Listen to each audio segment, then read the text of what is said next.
it's a snow day. It's an anything can happen day. Anything can happen. You know. Is it?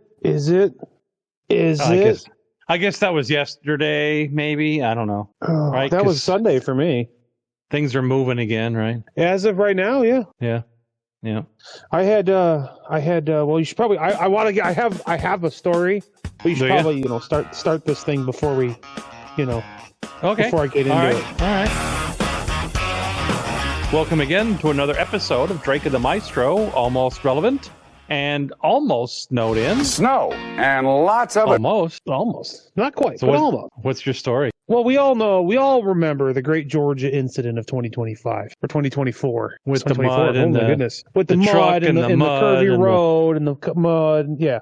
And the So I Sasquatch and the, yeah. Right. So I almost had the Great Vermont incident of 2026. Okay. Because I got loaded with milking machines. Oh, they're robotic milking machines. There's a couple dairy farmers on TikTok if you want to see what they look like. They're made by a company. They're red and silver. They're very neat. They're like laser guided milking machines. It's really cool. For milking robotic cows? Well, they're for milking regular cows, but with robots. But anyway, so I got the load to take them out to Vermont. Well, it just so happened that the biggest snowstorm of the year happened to be going on while I was headed to Vermont. Sorry, I just thinking robotic cow milkers. Did they at least warm their hands up? Because I'm thinking of them cold metallic hands on an udder. Well, yes, actually. Well, yes, actually, they do. They do actually do that. They do actually warm the little things that go on the teats. Yeah, I would hope so. I mean, a cold robotic hand. Cow's gonna go woo. Nothing like a little cold suction. They're like little suction cups, but yeah, okay, whatever. Nothing like a cold robotic hand on a chilly Vermont morning. Sleep, little dumpling. I have replaced your mother.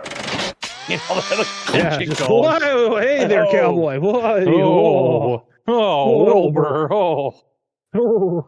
Anyway, so I once again the satellite, and I did actually get the street view at this time. It's like, oh, this is a dirt road. And so I'm following the street view, and this time it genuinely is the only way to this place. You're sure? 110%, because the road dead ends in one side. All right, then. In a lake.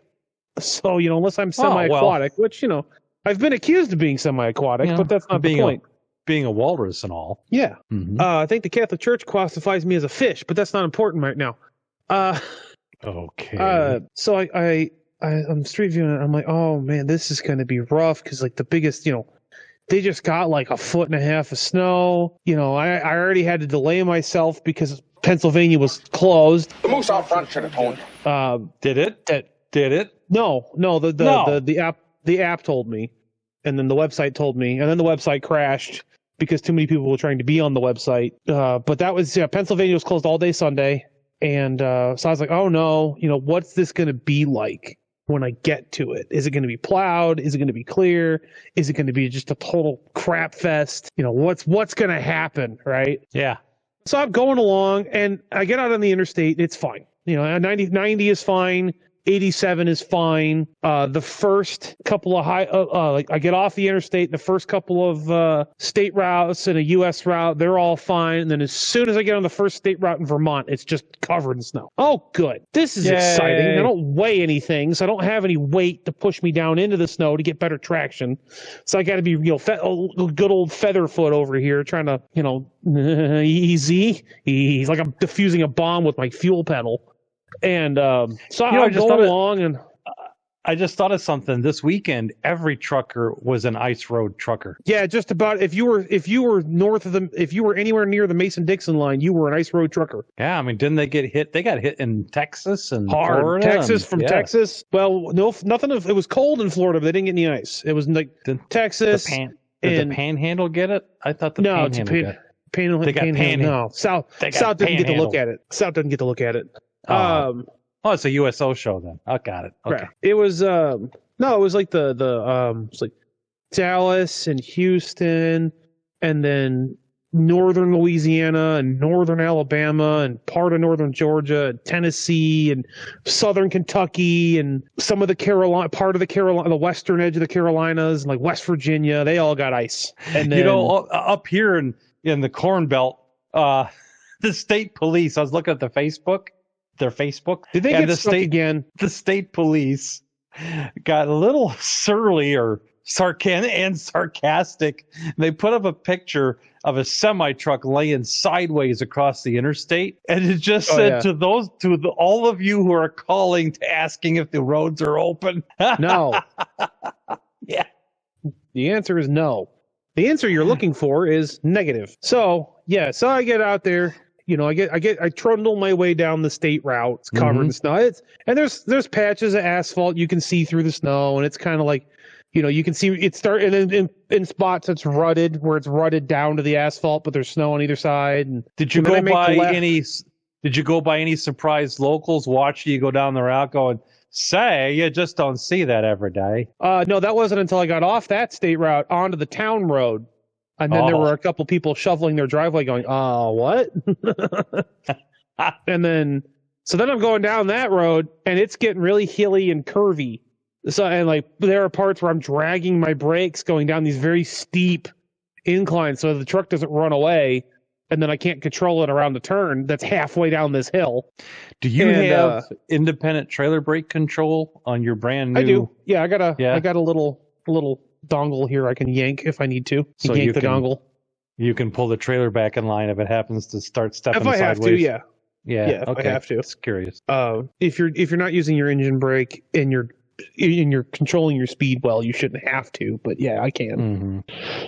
I was driving on ice up on Chicago on First Avenue, getting on the Eisenhower, pulling some recycled paper, and it was a snowy morning, Wilbur, and I just happened to a little bit of motion happened to catch my attention in the driver's side mirror, and I'm like, oh, that's really odd, and I realized, oh, that's my own trailer trying to pass me. I better do something. Wait, that's my own trailer trying to pass me. It's nothing worse than your trailer. When your trailer merges in ahead of you, it's like, yeah, no kidding. It was just being blocking the courteous lane for you. That's what I was saying. It was the least thing. That's right. It was doing the courteous thing. Let me get out here and block traffic for you, so you can, So I'm carrying speed down, a little bit of speed down the hills, and then kind of gunning it a little bit up the hill. At the flats, coming up to the upside. Well, yeah. I mean, you can't go to too keep slow. Some momentum. Yeah, because you'll bog out and then you'll slide and you're done. Right. And then you're trying to steer backwards, skid down an incline. Yeah, it's not good. And it's not fun. And so I made it. Like I got out there and I got unloaded and I got turned around. And that was a feat of engineering in and of itself. And then I went, oh, okay, that kind of sucked. I was all up on adrenaline. But yet it was somehow exhilarating too. It was spectacular driving. It was a lot of fun, and it sucked all at the same time. Like Jackie Stewart would be proud. Yeah. Oh, the guy, and I'm backing up into the area where I can turn around. And the guy goes, "Well, don't overswing it too far off to the right when you're trying to catch up to your trailer, because if you go off, it's going to pull you down into the ditch." I'm like, "Oh, good, thanks." Important safety tip. Yeah. Right. That'll put your panfish down for a while. So yeah, it was interesting, to say the least. But yeah, I got there and got out, and now I'm in New York again. Sorry. No, it's okay. And I got to state my or city? State, not city. I won't go to New York State, city. Yeah, you're not the only one. I'll go through it. I won't go to it. I get to my pickup, and they're like, "Okay, can you unhook your trailer? Because it's cold. It's 17 degrees." And I'm like, "Sure." And I go to crank my landing gear down, and my handle just stops. Like I get a third of the way down, and my handle just goes. I'm like, "Oh right, it's cold, and my landing gear doesn't like to go down when it's cold." Right. And it flashed back to a few weeks ago when I was up at the terminal, and I'm jumping with all my weight on the handle and can't get it to move, so I can go pull in the shop, and then couldn't get it back up. And so I went in and I had to find someone like, "Hey, I can't unhook from my trailer." Well, why not? Because my landing gear won't go down. Yeah. And if I do manage to get it down, I can't get it back up. Oh yeah, I had that happen. I had my landing gear stick down, and then I knew what the problem was when it was stuck, and I just had to get in there with a wrench and kind of unjam stuff. And the guy with the forklift, like, "Oh, I'll take care of that for you." I'm like, no. He takes the forklift and just rams them up. And I'm like, no. And that was all my gear teeth. No, and so I had to get new gear because I have to get new legs. Yeah, I have to get new landing gear legs. Yeah. Since I'm going up for my inspections in February, I'm just gonna be like, hey, time to put landing gear legs on it. Because I can't crank them down when it's cold. Yar. Because I had that thought of like, oh yeah, that's right. I remember doing this and then forcing them past that point, and then I couldn't get it up past that point. Yeah, that's special. And so nothing like that. It's great. It's great. So I have to remember that when I go to places now, it's like, oh yeah, I can't drop my trailer when it's cold. Well, why not? Because landing gear doesn't work. I just can't, okay? I just can't. I just can't. You should say that while standing in your Crocs shorts and wearing a feathered boa. Do I get a leopard skin coat while I'm at it? I mean, it's a lot of leopards, but... Absolutely. Or one really big leopard. And while you're at it, just get a fedora with a really big feather in it. While you're in. Complete the look. I'll get a hard hat made that looks like a fedora. I think I've seen those. I've seen a cowboy hat. I haven't seen a fedora yet. I think I've seen a fedora, at least an Indiana Jones style fedora. Well, it's still a fedora. Yeah. That's a fedora. Yes. What you're referencing is like a pimp hat, which is basically just a sun hat with more style. Either way. You got anything interesting happening? I was reading about you can read? Chrysler's car styling post-war. Like starting in 49 because we have it's post-war. It's a good vintage. And happened to watch Jay Leno's garage. We were talking about a 53 Dodge Suburban, which is a station wagon. It's like a Nomad, two-door station wagon. And it's on the same platform as our 49. But the Suburban has all the goodies and automatic upshifting transmission and overdrive switch on the dash. But he was talking about the styling, the cabin styling, and he was mentioning the Fedora factor, which is also a pretty good band name, and that the cars are all designed around being able to have an overcoat and a fedora, wearing without having to take either off, which is why ours is so comfy. I get into new modern cars, I always banging my head on the door frame at the roof line or contorting myself to get in and out. But if we had more fedora factor, And our Dodge is I really enjoy because it looks chopped and it's not. And that was the whole idea of the overcoat, having a nice high belt line. Yeah. And cool. Yeah, much like the people of the day, the cars also had high waists. Yeah. Just ask Fred Mertz. That's right. His pants solely consumed his lower torso year after year on the Lucy show. Well, it's directly proportional to how high, the older you get, how high your pants go. Yes. Have we welcomed everyone yet to another edition of the year? We did welcome year of the Fever Dream? Yes, we've welcomed them several times now. This is like the third. You're starting to fall into the Fever Dream. Okay. Well, as part of that, and I should put out a warning here. Will Shatner warning. William Shatner warning. Overacting? You're going to overact? No, but the actual William Shatner. Oh. Warning. William Shatner segment coming up. Yes. So there's been maybe you've seen it. I don't know. There was I don't know if it's considered viral, but there was. They're calling it viral. A picture. They call everything viral these days. Yeah, picture of William Shatner eating a bowl of cereal while driving his SUV in Studio City, Los Angeles. It was he stopped at a red light and he's eating cereal. Allegedly Raisin Bran. And people are like, what's going on with somewhere? Yeah, people were speculating what's going on with William Shatner. Why is he? I was even watching one of the podcasty kind of shows that I watch, like, why is William Shatner eating cereal in traffic? And so I kind of had to know, why would William Shatner be eating cereal? Because he was hungry. Well, you would think, right? Why would you eat cereal? Why else would you eat cereal in traffic? Well, that's what I thought, but I had to know. And so I went to TMZ for the answers, and they had the answer. Yeah, and I discovered yet another facet to the life performance that is William Shatner. Did you know that William Shatner has been a cereal advocate for years? What does that even mean? Well, he's been contracted with like all Bran.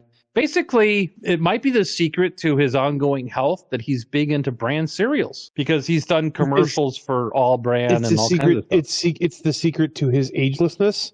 Correct. Because he's what, like 94? Yeah, he's somewhere up there, yeah. Yeah, he's 94 and he still looks pretty decent. I mean, he's it's got to be the Bran at this point.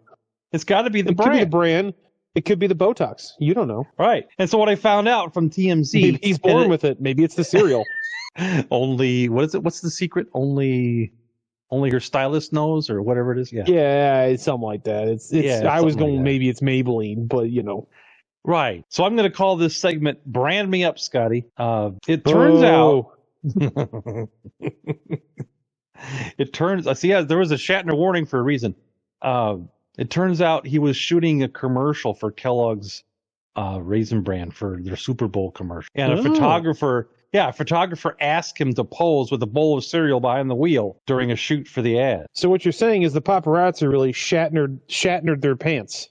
Yeah, they did. They definitely Shatnered. Shatnered all over the place. Yeah, and TMZ clarifies that while the viral video features him in the car, the actual commercial, the photo features him in the car. The commercial will primarily feature him in a spaceship, referencing his 2021 trip to space. Yeah. And he had a whole career in the 60s of going to space. And Shatner himself confirmed and joked about the temptation of Kellogg's bran flakes, and noted that the ad campaign centers on the importance of fiber in an amusing way. Fiber. Warning. Mm-hmm.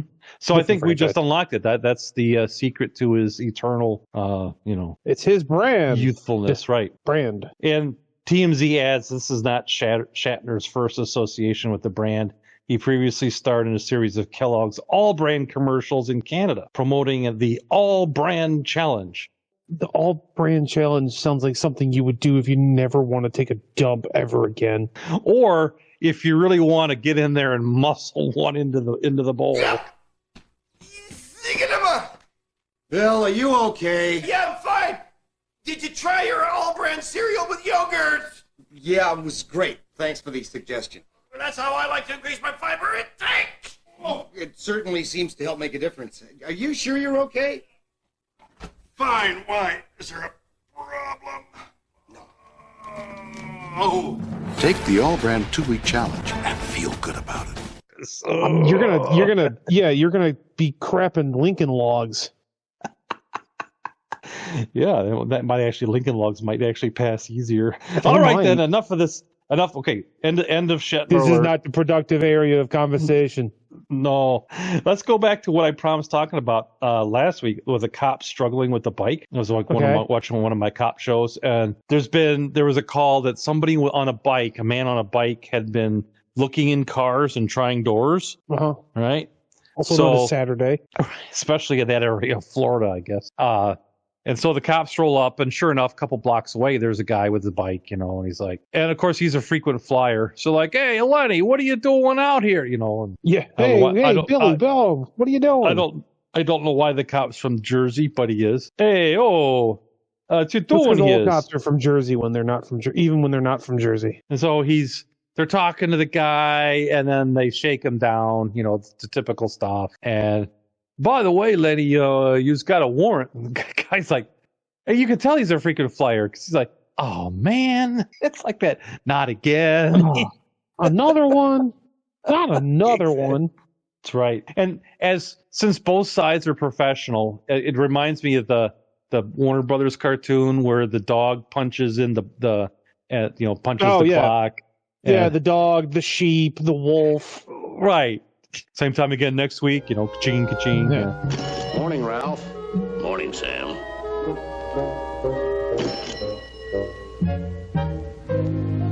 It's kind of like that, because the cop's like, all right, well, what do you want me to do with your bike? Like, well, can you put it in my friend's front yard? He's like, lives down over there, and the cop actually knows the friend, too. Like, oh, yeah, you want to put it in so-and-so's yard? He's like, yeah, all right. So, they do this typical thing, looking for all the stuff in the guy's pockets, and he's carrying like the magic trench coat full of knickknacks. Ooh. And they put him in the squad car, and then the cops put him in a headlock and throw him off a bridge. Right. And then of course it's the police SUV. I don't know, it's an Escape, or I don't know, maybe a Tahoe. It's an Escape. It's not. It's most likely a Ford. If it's a Ford, it's an Escape. Probably. If it's a Chevy, it's a Tahoe. Yeah, I don't remember. I don't remember. But it was an SUV. Well, you're going to be telling a story and you can't remember the details? Well, what good are you? I can't remember. I think it's the Escape that he was using. I do not recall. he opens the back door on the thing, and he's got no room to jam the bike in there because they've got, I don't know, they got a whole cage and they got a whole bunch of stuff, and then they got this box with like all kinds of things in it, supplies in it, with drawers. Well, yeah, have you seen all the different things that police officers have to do these days? Got the ballistic shield. He's got rat traps. Who knows? Whatever. He's got his taser. Alligator lasso. His other taser. Right. His other taser. His Kellogg's All Brand they got from William Shatner. It's just a bowl of All Brand. It's not even it's not even a box. It's just a bowl of All Brand and like a little foam cutout. And signed. So he's like, won't fit in there. So he looks up at the up on top. He's like, I can put on top. And then he's like, well, I'm gonna do with this bike. And he goes around and says, I know what I'm gonna do. I learned this from my sergeant or whatever. So he goes around to the front to the push bar, and he puts his handcuffs onto the push bar, and then puts the handcuffs, lifts the bike up, and puts the handcuffs on the bike to lift it off the ground. Can't even let the bike have a good time. That's right. Even the bike got arrested. And the other cop looks at him and goes, "You gonna read it its rights?" I like the other cop. That's funny. Yeah, you gonna read it its rights? That's good. That's good policing right there. That's right. I've come across a couple of videos of cops messing with people, and it's usually pretty funny. It's like there's a cop looking at a drive-thru for McDonald's.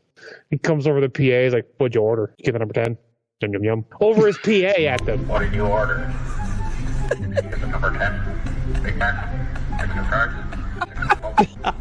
Yum yum yum. The other one I saw was. Yeah, yum yum yum. The other one I saw was it's a cop at like a one of those like late night car meets where it's just in a parking lot. It's not a takeover, it's in a parking lot. It's an actual like night car show. It's like, hey, I just want to go home. And then over the PA is like, listen, nobody cares. I just want to go home. And then he does like a car backfire. He goes over his PA like he's revving up a car. Yes, that sounds like some real Super Troopers action there. Oh yeah, well sometimes you just gotta have a good time with it, man. Otherwise you go crazy. Oh, you have to. I mean, if I had if you had language skills, you'd be able to talk. Yeah, what I'm doing with a podcast is anybody's guess. I don't understand it. Yeah. No, I definitely don't. I was to say if I had continued in the profession, I would have definitely burned out and become very just messing with people. Just cause got to get through the day somehow. If you're not hurting anybody and they're having fun, you might as well just have a little bit of fun with your job too. Yeah. I don't know. I was expecting the Shatner thing to go longer, and apparently that petered out, and the cop thing. I don't have many other notes really. I don't know what we're going to do here. I do. You're the content guy. I'm the content. Now I know we're in trouble. We've been sitting here snowed in. I got nothing else going on. I don't either. I got snowed in as well. I got stuck in Ohio at a travel plaza where nobody came to work, even though they only live 10 minutes away. Yeah. What is with that? If the person that lives like 2 hours away is the only one who showed up for work. Everybody else is just, That happened to me. That happened to me when I was going to school in Champaign. I live an hour away. There was another guy that lived up in Kankakee. He was going down there. He lives an hour and a half away. And the guy that lives 2 blocks away was like, I'm not coming in. It's too dangerous out there. Oh, yeah. Dude, I drove from home. What are you talking about? And he's in walking distance. No, I can't make it. No, I can't do that. No. Right. And that would be the same guy that all calls DoorDash and expects them to show up. Right. Where's my pizza? It's stuck in a ditch. It's down at the store. Why don't you come get it? Yeah. Because don't think I hadn't thought about it. I thought about calling for the DoorDash just to see if they could make it. I've done it. I've had a pizza. But see, like I've done that at like a truck stop. But I always tip really well when I do that. Oh, I would as well. I'll tip them almost as much as the order was, just because it's like, this sucks. I know this sucks, and I really appreciate you doing it. So I want to reward that, the as a thank you of like, hey, thanks for coming to work and for going out and doing deliveries. Like, well, that's what I would have done it, except I didn't have anybody around, like John Cleese. But he pulled a gun on me. Oh, like John Cleese in the Rat Race, where they're betting on everything going on. You know? $3,000. Okay, 3,000 is the goal. Who had 3,000? Carlton had 2,800. He's the closest. I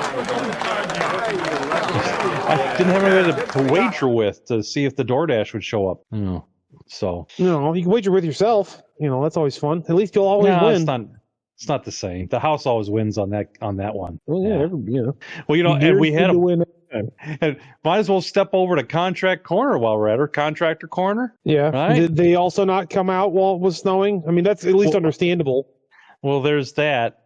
And I didn't go for my medical appointments either. So again, makes sense. It's cold. It's wet. It's snowy. I intended to.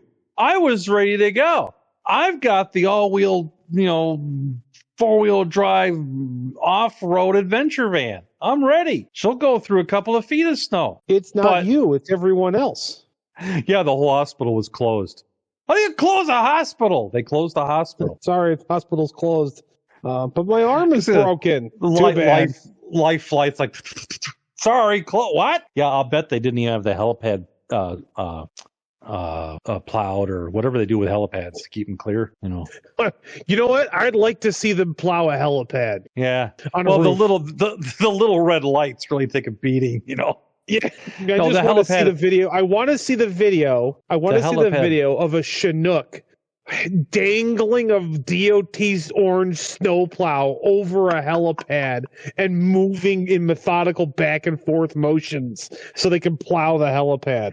I think with today's AI, we could make that visual. Yeah, anything's possible. No, this is this helipad at this particular hospital is parking lot adjacent, so it's on the ground. Oh, it's parking lot adjacent, eh?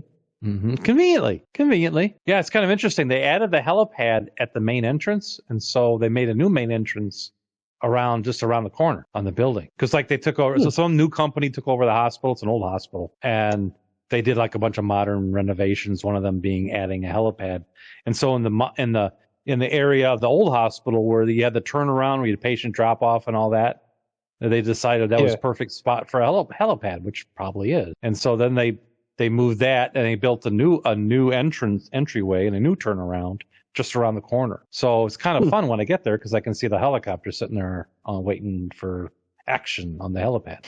Yeah, but not this time. So I was ready to go, but everything else conspired against me, so I didn't go anywhere, and I didn't get to take the adventure van out and drive spectacularly, which is a massive disappointment. What's wrong with you today, Jackie? I thought you wanted to encourage these people to get out there and then go for spectacular crashes. Like I do every weekend, Jonathan. I want you to get the feel of your car. I want you to drive as fast as you can.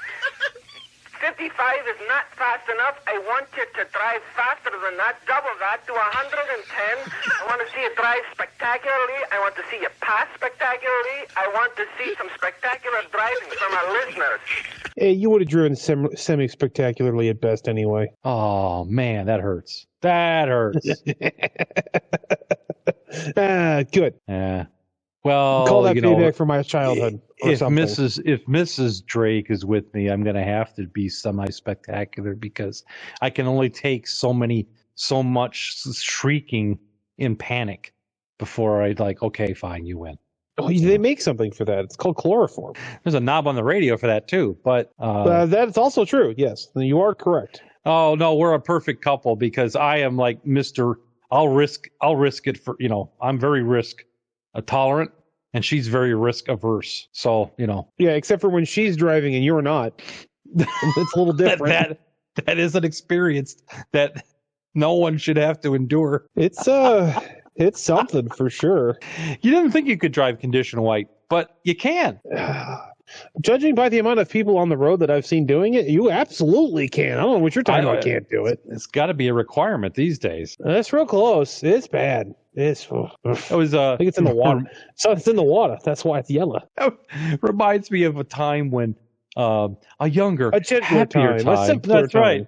We had Mrs. Drake and I happened to be working for the same organization, albeit in two separate divisions completely. But we happened to be going the same way, driving the same direction on the same road. And I come up to her, and there she is right next to me.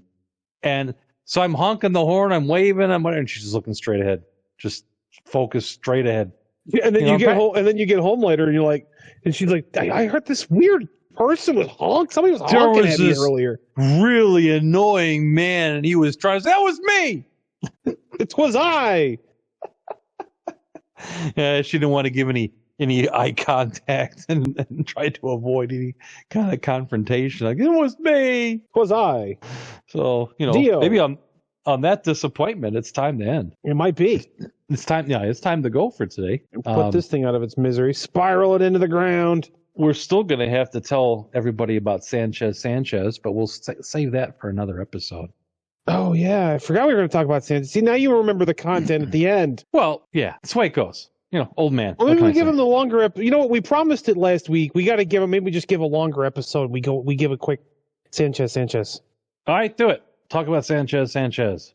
Well, so I discovered a dog. We have this issue where I live, where people will just drive out a little bit past my house and then just dump animals out in the fields, out in the cornfields. Yeah, or, whatever. It's really cruel. They haven't done it in a while. Like, it stopped. I don't know if the people that were doing it just moved out of town or what happened, but anyway, we got a couple that were dumped out over here by the compound. Maybe it's you. Maybe it's not me. Maybe it's you. But anyway, so I was walking home from I just walked up to the gas station, off the corner store, and was walking back. You said it correctly. It's the gas station, corner store, convenience store, grocery store thing, gambling den, deli, pizza place, pizzeria, dry cleaner. Not yet. I'm sure he's working on it. Oh, he's got it. No, anyway, he already does it. Does he? Yeah, I've never seen dry cleaning. Sends it out. It's like you drop your dry cleaner off on Tuesday and it comes back on Thursday or something like that. So I'm walking back home from that, and I see a little black dog, a little black Chihuahua, and got a little white tuft on his chest. And I for some reason, am some form of Dr. Doolittle apparently, so I can get animals. I mean, Drake can attest to how many times I've been able to bring what is essentially wild animals home with me. Oh yeah, you're the critter whisperer. Yeah. So I get the I get the dog. I bring him tiger cub home one day. Like, where do we even get a tiger cub? Anyway, rawr. But I get him home and we bring him inside because it's getting colder and I just wanted to have a nice safe place to be. And we fed him and we were gonna, so we couldn't take care of him, but he was pretty healthy, and so we gave him to a friend of ours But I was getting fiercely allergic. Well, yeah, we had him outside, and then we were gonna take him in, and then you were having some allergic reactions. So we're like, okay, we can't do that. So we gave him to a friend of ours that fosters dogs, and in the process of all that, we named him Sanchez after the crow on Scrubs that was also named Sanchez because he had the same white tuft on his chest. Would someone explain what that bird is doing in my hospital? Sanchez appears to be flying, sir. I've named him Sanchez. And so we just thought it'd be funny. It was like, oh, the dog's black and white, the crow's black and white. It's a Chihuahua, and it's a Chihuahua, right? It's a Chihuahua named Sanchez. Chihuahua named Sanchez. So it's just like, it was funny on every level. Right. So it works in several different ways. Yeah, there's layers. Yeah. So it works. A couple months go by, she's fostering the dog, and then she finds a family to adopt the dog.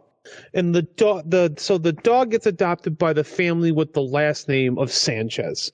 So Sanchez the Chihuahua became Sanchez the Chihuahua. Right. And the kids loved him. He was great with the kids. The kids loved this one. He was great with the kids. He was a very good dog.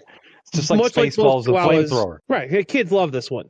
Much like most Chihuahuas, he did shake at every noise or anything. He's just like, oh, what is that? But other than that, he's a good dog. Yeah. And on that disappointment, it is time to go. It's time to end. So if you need to reach out to us, you need to contact. Oh, and welcome to our new subscribers on Spotify. Thank you very much. And new listeners. Thank you. Welcome back or welcome. Yeah. Depending. Oh, yeah. Welcome back. Whatever. Glad to have you. If you need to reach us, obviously you can always leave comments or arguments in the comments. Or for more personal experience, you can contact Drake and the Maestro.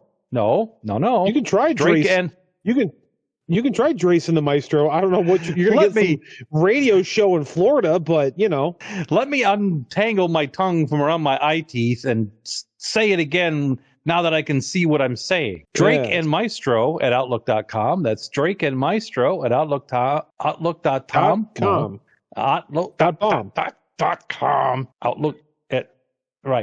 Outlook.com. DrakeAndMaestro at Outlook.com or on X at DrakeAndMaestro. Or our doggy's correcting me now too. Good. Somebody needs to correct you on the real side of this. On X at DrakeAndMaestro or even on YouTube at DrakeAndMaestro. Yes. Tune in next week when the Maestro says, I'm so tired. Thanks for listening and adios. Adios. Gonna have the Roadmen kind of play us out this time. Oh, okay. Gonna have the County Roadmen. The County Road. Oh, yeah. We didn't even brief the listeners on who they are. County Roadmen. That's one of our musical efforts.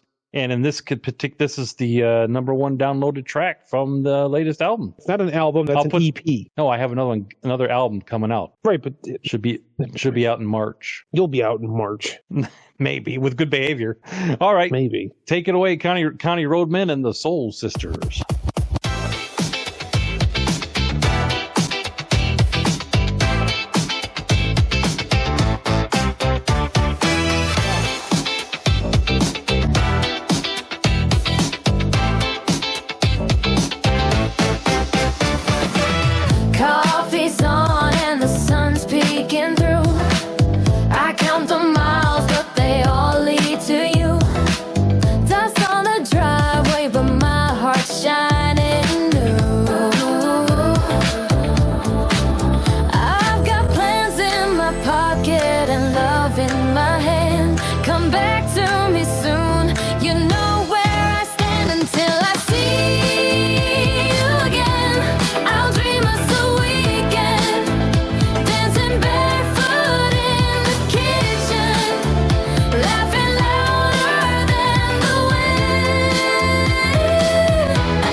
I'm chasing time, but it don't chase me back. I'm chasing time, but it don't chase me back. Your shirt's on a chair like a memory map. The fridge holds a supper, the stars hold the night. I'm holding my breath till you're holding